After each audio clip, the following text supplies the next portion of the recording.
नमस्कार, घटना चक्र बुक वीडियो में आपका हार्दिक स्वागत है। आइए प्रारंभ करें इस यात्रा को, जहां हर विषय वस्तु को हम सरल, स्पष्ट और परीक्षा उपयोगी ढंग से प्रस्तुत करेंगे। तो चलिए आज बात करते हैं बिहार की सड़कों पर होने वाली कह सकते हैं एक क्रांति की।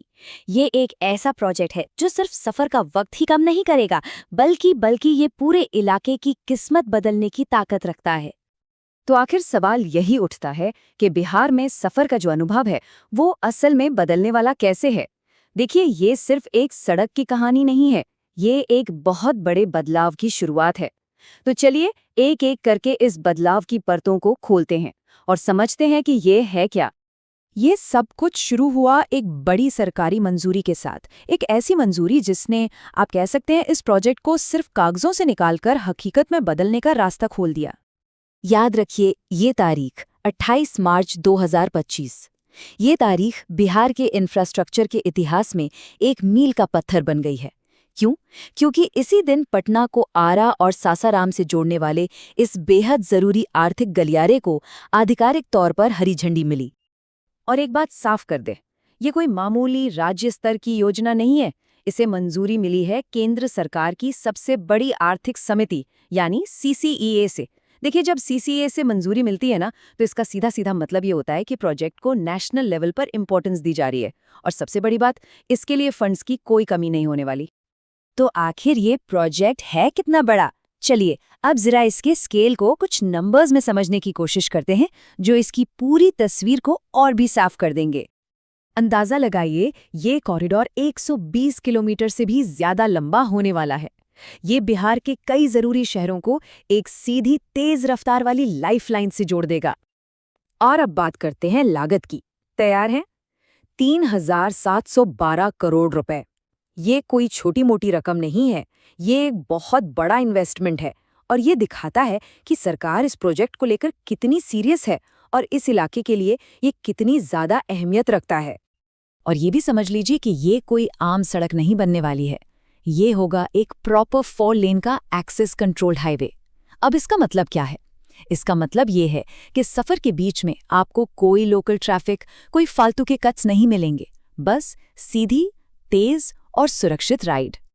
ठीक है, तो ये सब तो हो गया, पर सवाल ये है कि ये बनेगा कैसे? क्योंकि इसका जो बनाने का तरीका है ना, वो भी काफी दिलचस्प और मॉडर्न है, और यही इसे और भी खास बनाता है।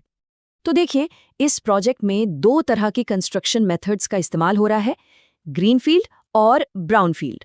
अब ग्रीनफील्ड का मतलब होता है कि सड़क का ज्यादातर हिस्सा एकदम नई जमीन पर, एक नए रास्ते पर बनाया जाएगा। इससे क्या होता है? इससे जमीन अधिग्रहण यानी लैंड एक्विजिशन की जो मुश्किलें होती हैं, वो काफी कम हो जाती हैं।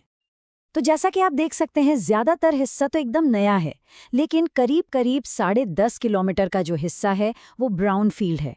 यानी वहां पर जो मौजूदा सड़क है, उसी को अपग्रेड किया जाएगा, उसे चौड़ा और बेहतर बनाया जाएगा। तो ये एक तरह का हाइब्रिड मॉडल है, जिसमें नया कंस्ट्रक्शन भी है और पुराने का सुधार भी। ये एक बहुत ही स्मार्ट तरीका है ताकि प्रोजेक्ट जल्दी से जल्दी पूरा हो सके। और इसे बनाने के लिए जो फाइनेंशियल मॉडल चुना गया है, वो है HAM यानी हाइब्रिड एन्युटी मोड। अब ये सुनने में थोड़ा टेक्निकल लगता है, पर है बड़ा सिंपल। ये पब्लिक प्राइवेट पार्टनरशिप का एक बहुत ही स्मार्ट तरीका है। इसमें सरकार और प्राइवेट कंपनी दोनों मिलकर पैसा लगाते हैं और जोखिम भी शेयर करते हैं।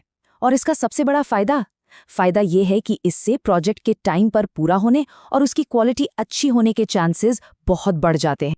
ठीक है, ये सब तो हो गई बड़ी बड़ी बातें, टेक्निकल डिटेल्स।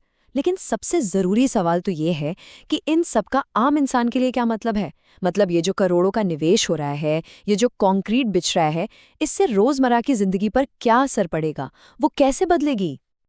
देखिए, ये कॉरिडोर बिहार के कुछ सबसे घने बसे और ट्रैफिक वाले इलाकों से गुजरने वाला है, जैसे आरा, सासाराम और इनके बीच पड़ने वाले कई शहर जैसे गड़ैनी, पीरो, बिक्रमगंज। सही मायनों में इन इलाकों के लिए तो ये गेम चेंजर साबित होने वाला है। तो इसका सीधा सीधा मतलब क्या हुआ? मतलब हुआ रोज रोज के ट्रैफिक जाम से मुक्ति। जो सफर पहले घंटों का होता था, वो अब मिनटों में पूरा होगा।